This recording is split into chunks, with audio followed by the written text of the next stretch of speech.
They laughed when she said she could lead.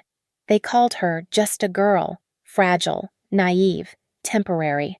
The words echoed through every family gathering, every dismissive glance, every toast raised to her brother instead of her. But when the truth was finally carved in bronze for the world to see, those same voices fell silent. The plaque on the wall gleamed under the Florida sun, each engraved letter a testament to what they'd refused to believe.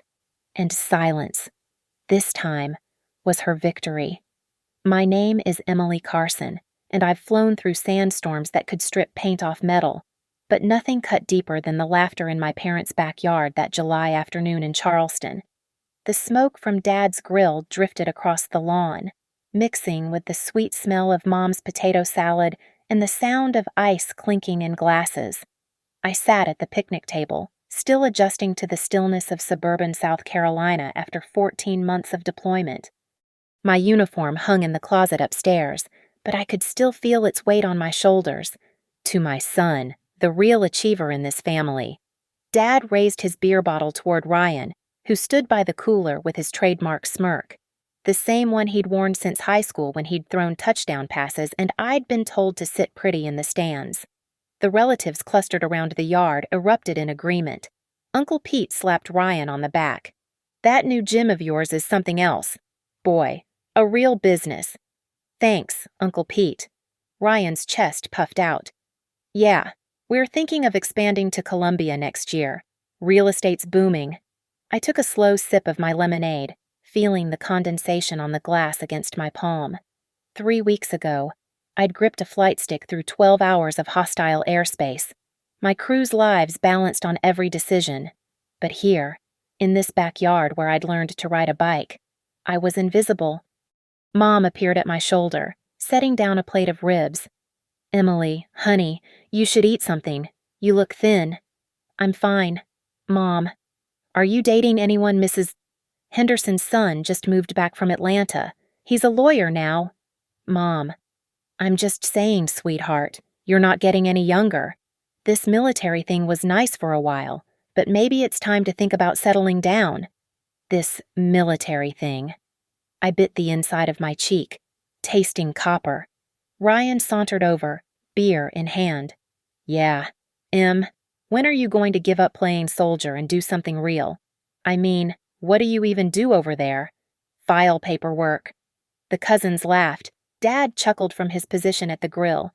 "She's in logistics or something. Safe stuff. Women don't see combat." "I'm a pilot," I said quietly. Right. Ryan waved dismissively. "Probably flying supplies around. Important work." "I'm sure." His tone suggested otherwise. Aunt Martha chimed in from her lawn chair. "Well, at least she's trying. Though I don't understand why a pretty girl like you would want to wear those awful boots and uniforms. So unflattering." I stood up, my hands steady despite the tremor in my chest. "Excuse me." In the bathroom, I stared at my reflection. The woman looking back had crow's feet from squinting through sandstorms, a small scar on her jawline from shrapnel that had breached the cockpit, hands that had pulled 7 men from certain death. But all they saw was just a girl playing dress-up in her brother's shadow. When I returned to the yard, Dad was mid-story about Ryan's college football days. Should have seen him that homecoming game. A real warrior out there. Warrior. The word lodged in my throat like glass. The sun began to set, painting the sky in shades of amber and pink, the same colors I'd seen reflected off my aircraft's canopy as we descended through hell to extract a surrounded unit. But that was classified. That was silent. That was invisible. As the evening wore on and the stories grew louder, the praise for Ryan more effusive, I made myself a promise. I sat there, quiet as always, watching my family celebrate everything except what mattered. They wanted me small, manageable, dismissible. That night, after everyone had gone home and the yard was littered with paper plates and empty bottles, I stood alone on the back porch. The moths circled the porch light, drawn to something they couldn't understand. "The next time they call me just a girl," I whispered to the darkness, my voice steady as a flight path. "I'll make them choke on those words." The cicadas sang their approval, and somewhere in the distance, a plane crossed the Carolina sky. I tracked its lights until they disappeared, knowing that soon enough, my truth would land in this backyard with the force of a hurricane. They thought silence meant absence. They were wrong. Silence was just the calm before revelation. The nightmares always started the same way the whine of warning systems, the smell of burning hydraulic fluid, and Martinez screaming coordinates while our Blackhawk lurched through Syrian airspace at 2:43 a.m. But that night wasn't a nightmare. It was the mission that should have killed us all. Operation Sandstorm. Even the name was classified above most pay grades. We'd been tasked with extracting a reconnaissance unit pinned down 50 miles behind enemy lines. Intelligence had promised clear skies. Intelligence was wrong. The ambush hit us 12 minutes into hostile territory. Surface-to-air missiles lit up the darkness like deadly fireworks. My co-pilot, Thompson, took shrapnel to the shoulder in the first blast. Blood splattered across the instrument panel, mixing with the red glow of emergency lights. "We're going down," Martinez shouted from the gunner position. "No, we're not." My hands moved on pure instinct, muscle memory from 1,000 hours of simulation. I pushed the damaged bird through a corridor of tracer fire, the airframe groaning against physics it wasn't designed to handle. Below us, 7 men huddled in a bombed-out building, surrounded by advancing hostiles. 7 men who'd already written their goodbye letters. "Carson, we can't make it," Thompson gasped through gritted teeth. His good hand pressed against the wound. "Turn back." But I saw my brother's face in those soldiers below. The same brother who'd never worn a uniform but claimed to understand sacrifice. The same parents who thought courage meant throwing a football through autumn air instead of flying through actual fire. I dropped the Blackhawk into a descent so steep the altimeter screamed. The landing zone was nothing but rubble and hope. We had 90 seconds before enemy reinforcements arrived. Move, move, move.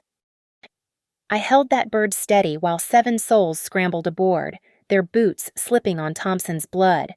Enemy rounds punched through the fuselage like angry fists. The takeoff was impossible.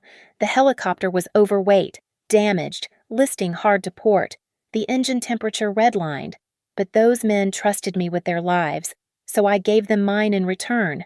4 hours. That's how long I flew that dying machine through hostile airspace, navigating by stars and stubbornness when the navigation systems failed. My shoulders burned from fighting the controls. Thompson passed out somewhere over the border. Martinez prayed in Spanish. The 7 men we'd saved sat silent, knowing words would jinx whatever miracle was keeping us airborne. When we finally touched down at Forward Operating Base Falcon, the crew chief took one look at our Blackhawk and shook his head. This thing shouldn't have made it past the initial contact.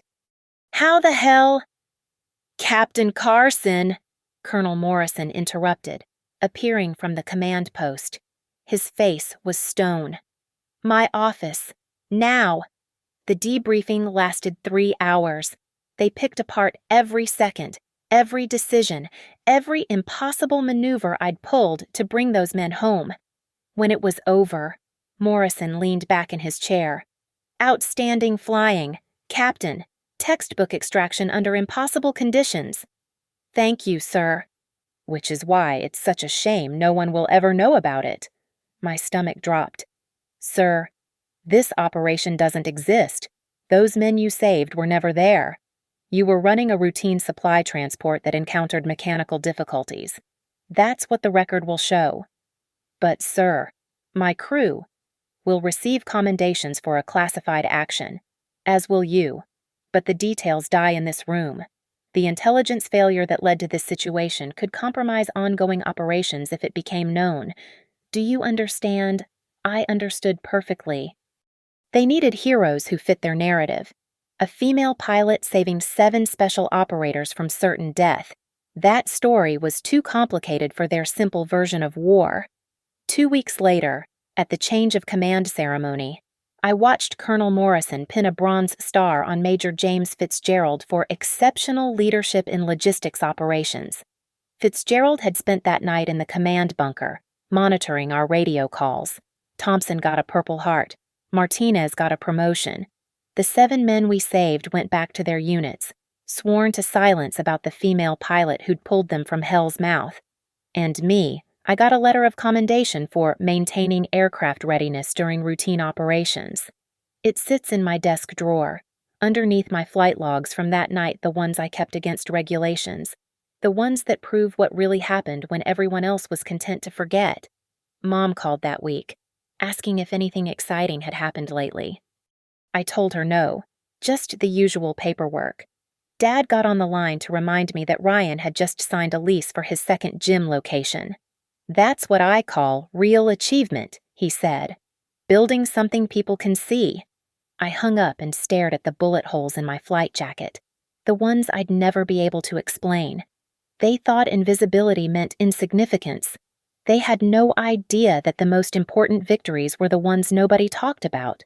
But secrets, like aircraft, don't stay airborne forever. Eventually, everything has to land. Dad's retirement dinner at the Harbor Club was everything he'd dreamed of: crystal chandeliers, white tablecloths, and 200 guests who'd come to celebrate 40 years of him selling insurance to Charleston's elite. I wore my dress blues, the ones with the ribbons they didn't understand and the wings they didn't recognize as significant. Ryan wore a custom suit that cost more than most people's monthly salary, making sure everyone knew about it. "A family of heroes," the MC announced as we took our seats at the head table. Robert Carson, who built his business from nothing. Ryan Carson, former USC football star turned entrepreneur. And Emily, who serves her country. The pause before serves said everything. Like I was volunteering at a soup kitchen instead of flying combat missions. The speeches began, each one painting Dad as a titan of industry, a pillar of the community. Between the salad and the main course, Uncle Pete stood up, already 3 whiskeys deep. I remember when Robert told me his kids would make him proud. Pete slurred slightly. "And by God, that Ryan has done it. Remember that game against Clemson." The room erupted in appreciation. Ryan stood, mock bowing, soaking in the attention like sunshine. "Of course," Pete continued. "Emily's doing her part too. Someone's got to handle the filing for our boys in uniform." Laughter rippled through the crowd. I felt Mom's hand pat mine under the table, her version of sympathy that always felt more like silencing. Ryan stood next, raising his glass. "Before I toast our dad, let me tell you all a story." His grin widened. "Last week, this woman comes into my gym. Tiny little thing, maybe 5'2". She wants to sign up for our combat fitness class. I tried to explain that it's designed for real athletes, people who've actually been in physical confrontations, but she insisted she could handle it. He paused for effect, making eye contact with several tables. 5 minutes in, she's crying on the mat. That's the problem today. Everyone thinks they can handle combat. Everyone thinks they're warriors. He looked directly at me. Some people just aren't built for it. And that's okay. We need secretaries and nurses too. Right? The room laughed again. Dad chuckled, shaking his head at his son's wisdom. Mom whispered, "He's just teasing." "Honey, teasing. That word again. Teasing is just cruelty with manners." I thought, my fingers tight around my water glass. "To my father," Ryan concluded, "who taught us what real strength looks like." Everyone drank. I lifted my glass to my lips but tasted nothing but bitterness. After dinner, I escaped to the harbor walkway. The moon reflected off the water in silver sheets, reminding me of the Persian Gulf at night, when we'd fly low to avoid radar detection. The waves lapped against the dock pilings, peaceful, rhythmic, nothing like the chaos they could become. "There you are." Dad's voice came from behind me. "You missed dessert." Wasn't hungry. He stood beside me, hands in his pockets. "You know, Emily, your brother doesn't mean anything by it. He's proud of you, in his way." Are you? The question hung between us like fog. Of course I am. You've done nice work. Safe work. Your mother sleeps better knowing you're not in danger. I turned to look at him.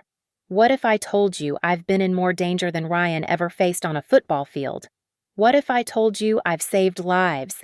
Dad, real lives. Not games. He patted my shoulder, the same dismissive gesture from childhood. Everyone's job feels important to them, sweetheart. But let's be realistic. Ryan built something tangible. People can see his gems, use them. What you do? It's supplementary. Support work. Support work, I repeated, the words ash in my mouth. Besides, he continued, warming to his theme. In our family, the men have always been the heroes. Your grandfather in Korea, me building the business, Ryan carrying on that tradition. You should be proud to support that legacy. I watched a boat's lights disappear into the distance. And if that legacy is built on lies, what lies? Everything we've achieved is real, documented, celebrated. He gestured back toward the club. 200 people didn't come here for fiction. Emily. No, I thought. They came for a story that makes them comfortable. The story where men are heroes and women are footnotes. I should get back, Dad said. Your mother will wonder where we are.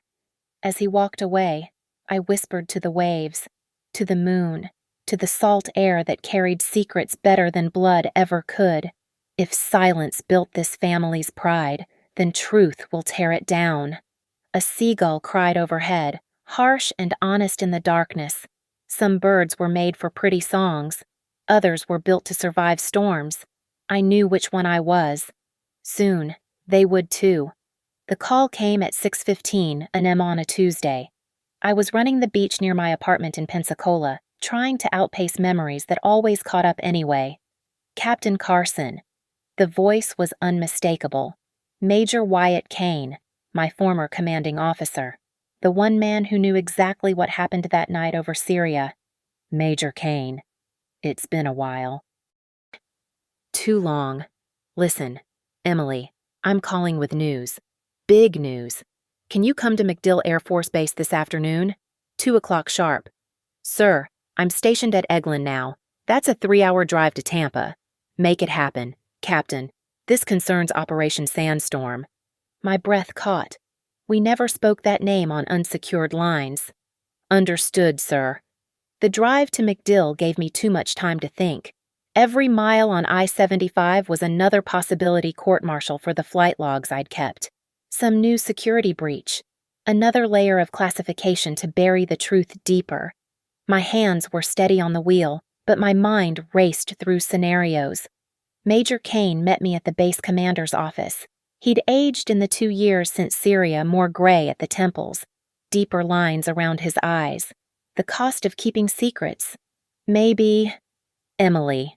He gestured to a chair across from General Patricia Holmes, the first female general I'd ever served under. Sit. General Holmes studied me with eyes that had seen too much to be surprised by anything. Captain Carson, do you know why you're here? No, ma'am. The Department of Defense has completed a comprehensive review of classified operations from 2023 to 2025. As part of a new transparency initiative, certain missions are being declassified. My pulse quickened. Kane leaned forward. Operation Sandstorm made the list. Emily. The full mission report will be made public next month. Public. The word felt foreign in my mouth. There's more. General Holmes continued. The Air Force is establishing a new memorial at Pensacola Naval Air Station, a permanent installation honoring exceptional valor in combat aviation. Your name will be on the founding plaque. The room tilted slightly. I gripped the chair arms. The ceremony is in 3 weeks, Kane said. Full media coverage. The 7 servicemen you extracted have been notified and will attend. They've been released from their NDAs specifically to speak about that night. I don't understand. Why now? Holmes's expression softened slightly. Because Lieutenant Colonel Morrison retired last month. Because the intelligence failures from that period are now being investigated properly. And because, Captain, What you did that night deserves to be known. You flew a destroyed aircraft through impossible conditions and saved 7 lives. The review board was unanimous. It's one of the most extraordinary pieces of flying in Air Force history. Your father's old colleagues will hate it, Kane warned. Morrison was beloved by the old guard. This will rewrite their version of that night. I thought of Morrison's Bronze Star ceremony, Fitzgerald's unearned glory, the lies that became truth through repetition. They'll say I'm seeking attention, I said quietly, that I'm making it about gender. Let them, Holmes replied sharply. The facts are the facts. The flight recorder data doesn't lie.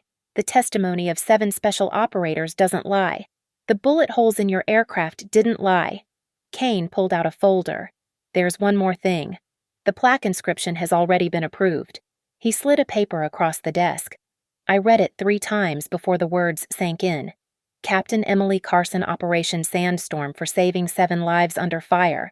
Extraordinary valor in combat aviation. When the mission was impossible, she made it possible. It'll be bronze, Kane said. Permanent installation at the Aviation Memorial. Every pilot who trains at Pensacola will see it. Tears threatened, but I held them back. Warriors don't cry in command offices. Your family, Holmes asked. Will they attend? I almost laughed. They don't even know I've seen combat. They will now, Kane said. The press release goes out tomorrow. Local and national coverage. CNN wants an interview. I stood, my legs surprisingly steady. Thank you. Both of you. As I walked to my car, I pulled out my phone. 17 missed calls from Ryan about some investment opportunity. 3 texts from Mom about a church fundraiser. 1 voicemail from Dad about Ryan's newest business venture. I didn't return any of them. Instead, I called the one number I'd memorized but never dialed Martinez, my gunner from that night. Captain. His voice was thick with emotion when he answered. They called me. They told me we can finally talk about it. Yeah, Martinez, we can finally talk about it. Those 7 guys they never forgot. Captain. They've been waiting to tell the world who really saved them. I sat in my car in the MacDill parking lot, staring at the F-16s practicing touch-and-goes on the runway. Then maybe it's time for a new legend. Martinez. Hell yes, ma'am. Long overdue. I smiled, thinking about Dad's retirement dinner, about Ryan's mockery, about Mom's nervous dismissals. They'd built their truth on my silence. In 3 weeks, that silence would shatter like a cockpit window hitting Syrian sand. The smell hit me first, that same mixture of charcoal and cut grass that defined every Carson family gathering. I stood at the gate of my parents' backyard, holding a bottle of wine I knew no one would drink, watching the familiar choreography of another summer barbecue. 2 weeks had passed since MacDill. The press release had been delayed for administrative review, but Kane assured me it was coming. For now, the secret still lived in my chest like a held breath. Emily, Mom waved from the patio. You're late, Ryan's been here since noon. Of course he had. I made my way through clusters of relatives, accepting cheek kisses and the usual questions about when I'd settle down. The same script, the same actors, the same stage where I played the supporting role.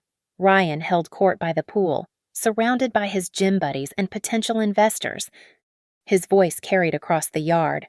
Looking at 300% growth this quarter. We're not just selling memberships, we're selling a lifestyle. Dad stood at his altar, the grill flipping burgers with the precision of a surgeon. There's my girl, he said without looking up. Grab a beer and relax. You look tense. Tense. I was about to detonate 20 years of family mythology, but sure, I was just tense. Actually, Dad, I have something to tell. Ryan, Dad called out, cutting me off.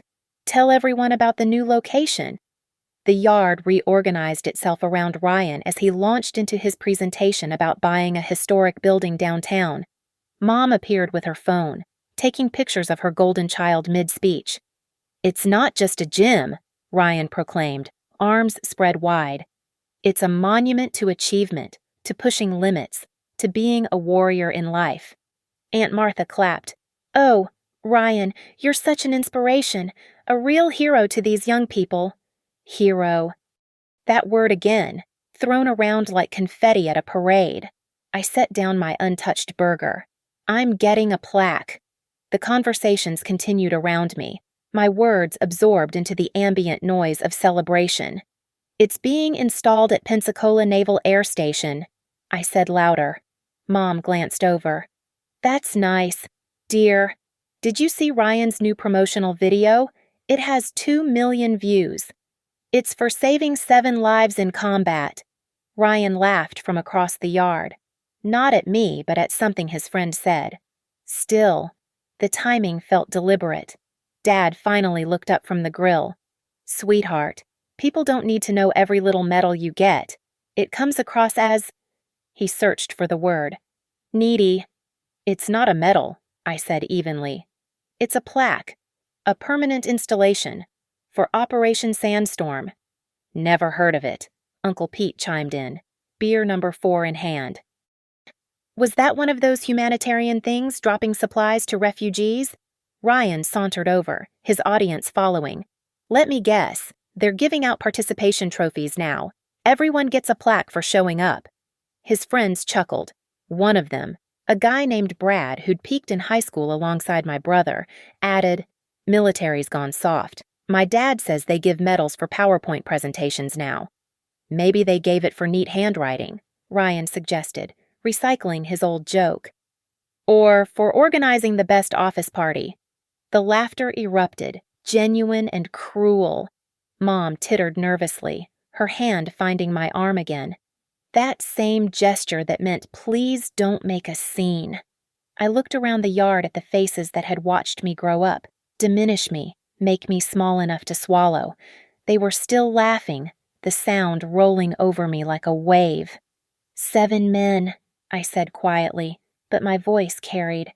7 special operators trapped behind enemy lines, surrounded. Out of ammunition. They'd already called in their final messages home.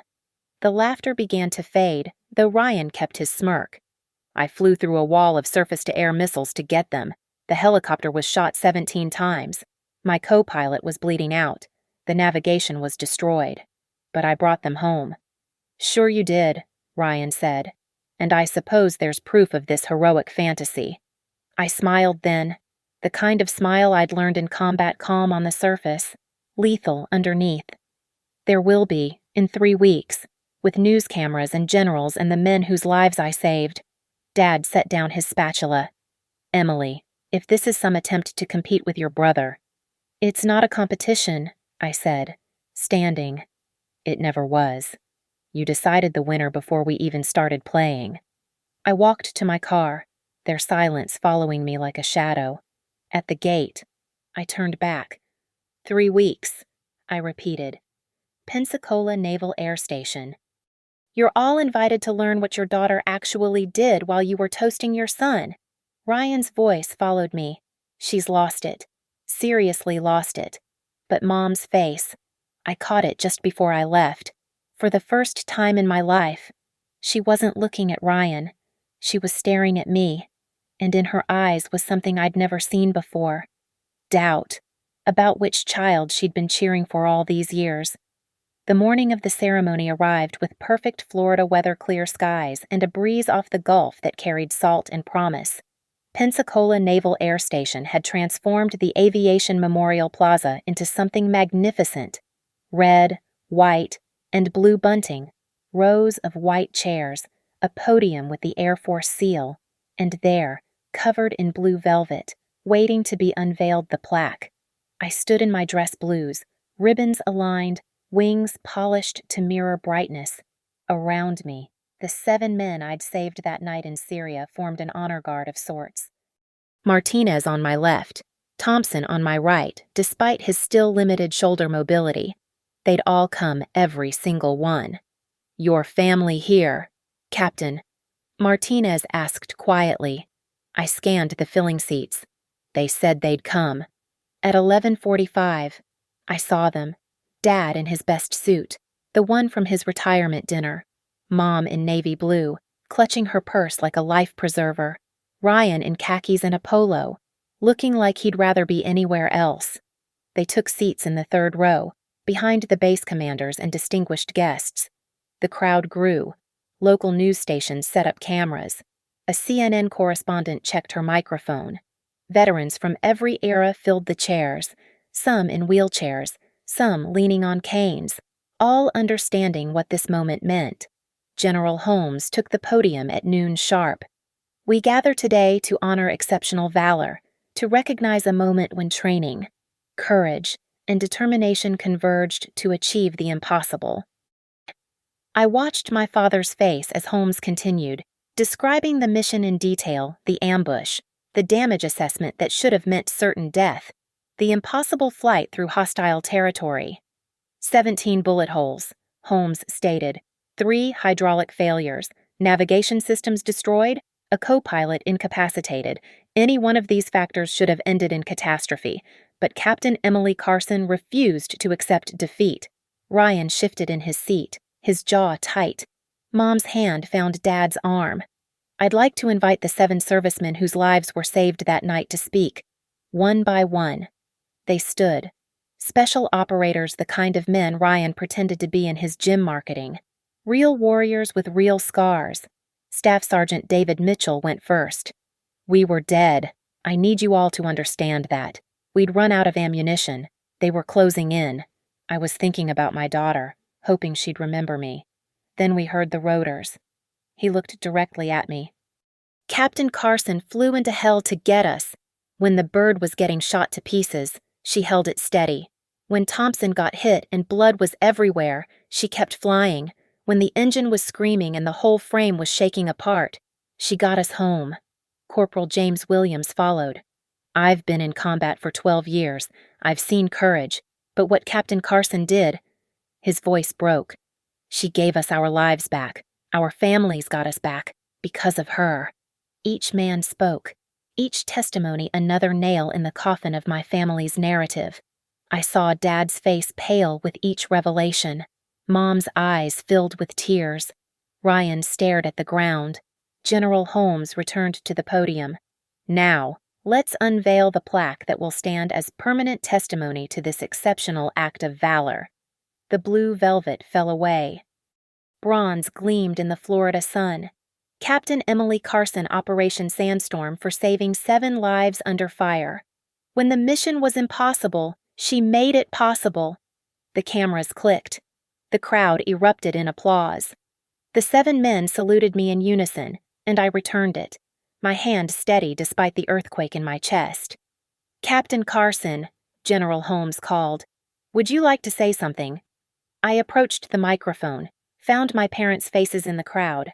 Ryan had looked up now, his expression unreadable. For a long time, I began, I was told that heroes look a certain way, that courage belongs to certain people, that some of us are meant to be celebrated while others should be satisfied with silence. I let the words settle. But courage doesn't care about your gender. Valor doesn't check your chromosomes. And when those 7 men needed someone to fly into hell to bring them home, they didn't care that their pilot was just a girl.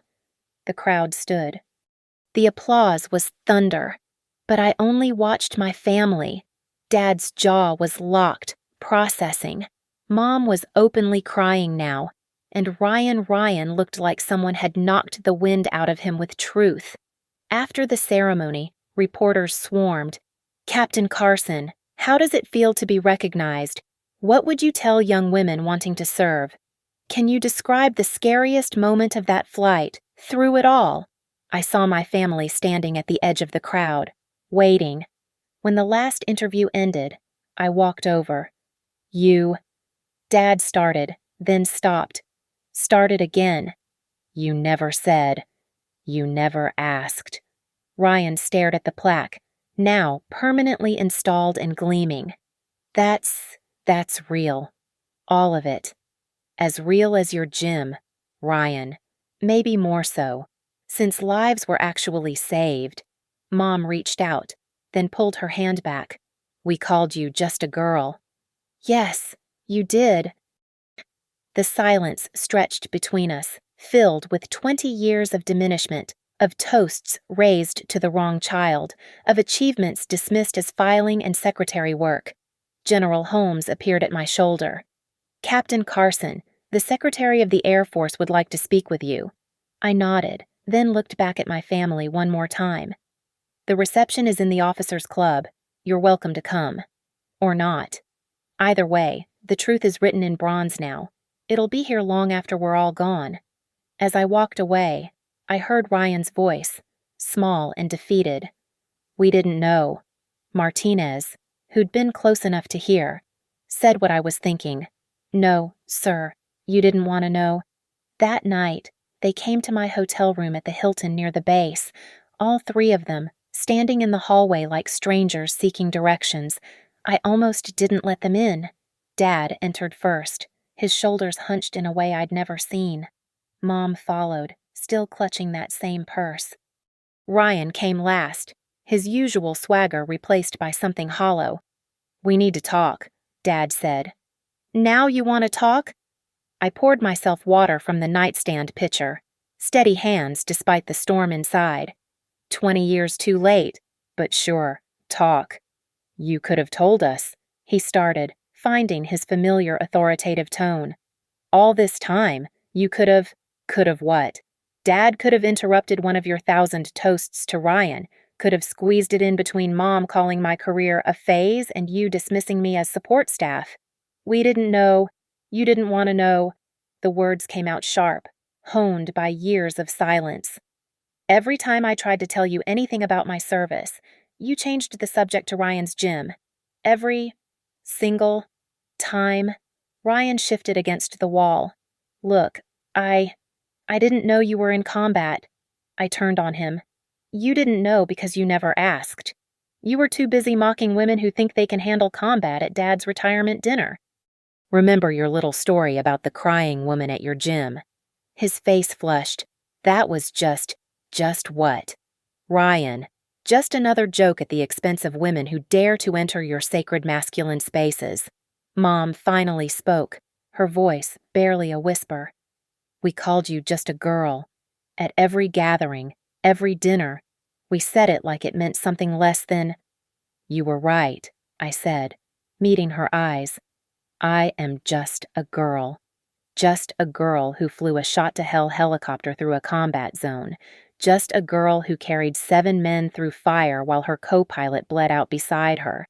Just a girl who did her job while you all decided I was incapable of anything significant." Dad sat heavily on the hotel chair. "Those men, they spoke about you like you were. Like I was what a hero, a warrior. All the things you said Ryan was for throwing a football. I built my whole identity on being the strong one." Ryan said quietly, "The athlete, the warrior, and you. You were actually..." "I was actually doing the things you were pretending to do.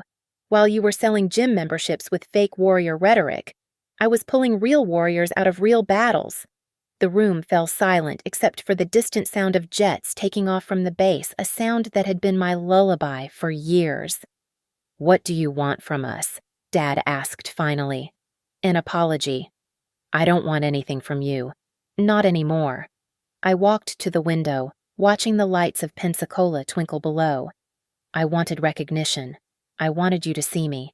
But I realized something today. Your recognition doesn't matter. Those 7 men know who I am. My crew knows. That plaque knows. The truth is carved in bronze, and your opinion can't change it." "Emily," Mom started, "we're your family." "No. Family sees each other. Family listens. Family doesn't need bronze plaques and news cameras to believe in each other's worth." I turned back to them. "Your relatives, DNA donors. People who happen to share my last name." Ryan stepped forward. "That's not fair." "Fair," I laughed, but there was no humor in it. "Was it fair when you got standing ovations for catching a ball while I got silence for catching bullets?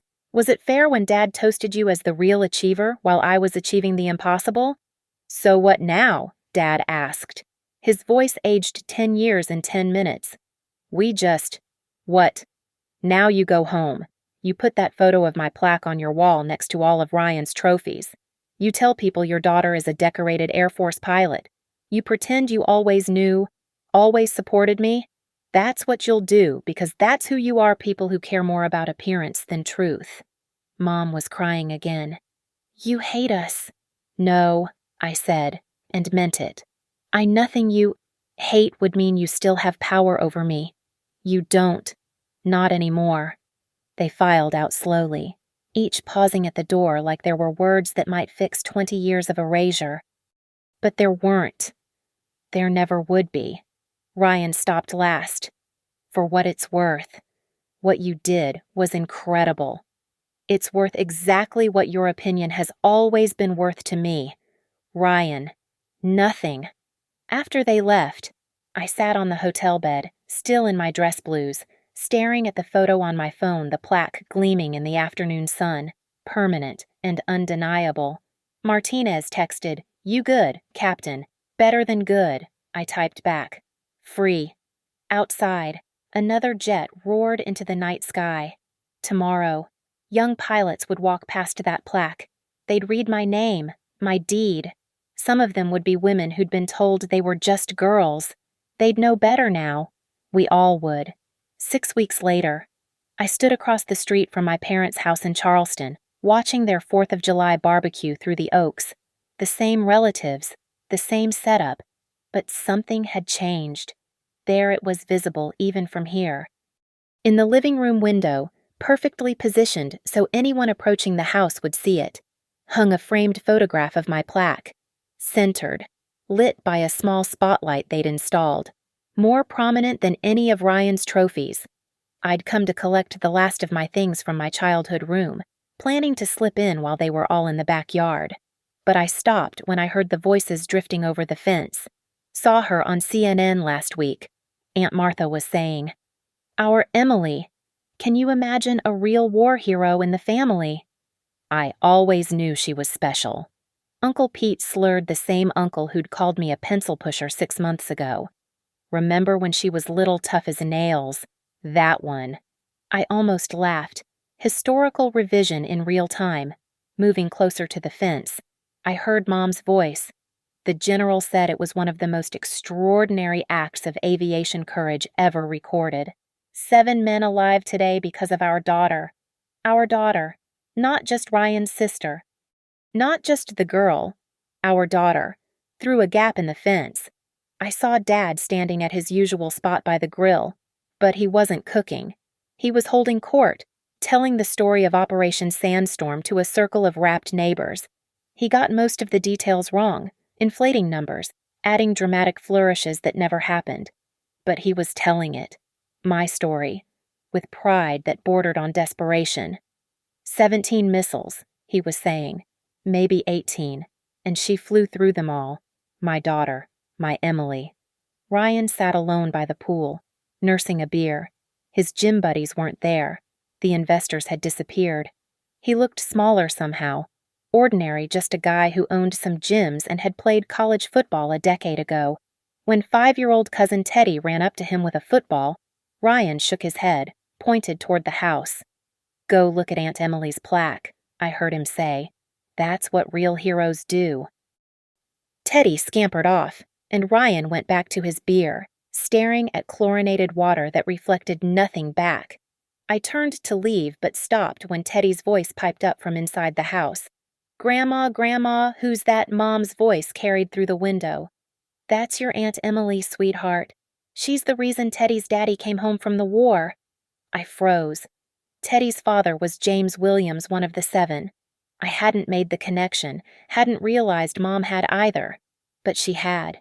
She'd done her research, connected the dots, understood finally that her dismissal of me had almost cost another mother her son. "Is she a superhero?" Teddy asked. "Yes," Mom said, and her voice broke slightly. "She is. A real one." I walked back to my rental car without going inside. My childhood things could wait. Or maybe they didn't matter anymore, artifacts from a time when I believed I needed their validation to be whole. 3 months later, Martinez forwarded me a social media post. Someone had taken a photo at my parents' house during Thanksgiving. The image showed their dining room, table set for 20. And there on the wall, my plaque photo, now joined by my official Air Force portrait, my Bronze Star citation, and a framed CNN article, a shrine to the daughter they'd discovered too late. Ryan had closed his second gym. The social media warriors had moved on to newer, louder voices. Without the myth of being the family hero, he was just another guy with a business loan and shrinking revenue. Dad retired early. Mom volunteered at the VA hospital, pushing wheelchairs and listening to war stories with an attention she'd never given mine. They sent Christmas cards with my photo in uniform, birthday messages I didn't answer, emails with subject lines like, "We're so proud," that I deleted unread. Pride. Such a simple word for such a complex failure. Today, I stood in front of new Air Force pilots at Pensacola, teaching combat aviation techniques. Behind me, visible through the classroom window, my plaque caught the morning sun. Some days, tour groups stopped to read it. Veterans saluted. Young girls took photos. Captain Carson, a female cadet, asked after class, "Did your family always support your career?" I thought about the question, about the truth carved in bronze versus the truth carved in hearts. "No," I said simply. "They called me just a girl." But that's the thing about truth, it doesn't need anyone's permission to exist. It just needs someone brave enough to live it. The cadet nodded, understanding in her eyes. She'd probably heard her own version of those words. As the cadets filed out, I touched the wings on my uniform, the same ones my family hadn't recognized as significant. Outside, another helicopter lifted off, its rotors beating a rhythm I knew by heart. Somewhere, in a backyard in Charleston, my portrait hung on a wall, gathering dust and regret in equal measure. But here, in this place where pilots learned to fly into danger and bring people home, my story lived in bronze and breath. Not revenge, exactly. Something better. Truth. Permanent. Undeniable. Mine. The plaque glowed in the afternoon light, and I smiled not for the cameras that weren't there, not for the family that had learned too late, but for the girl who'd always known exactly what she was capable of. Just a girl who could fly through hell and make it home. Just a girl who saved 7 lives. Just a girl whose truth would outlive them all. Thank you for listening to this story. I'd love to hear where you're listening from. Drop a comment and let's connect. If this story resonated with you, please subscribe to the channel and share your thoughts below. Your experiences and reactions make these stories come alive.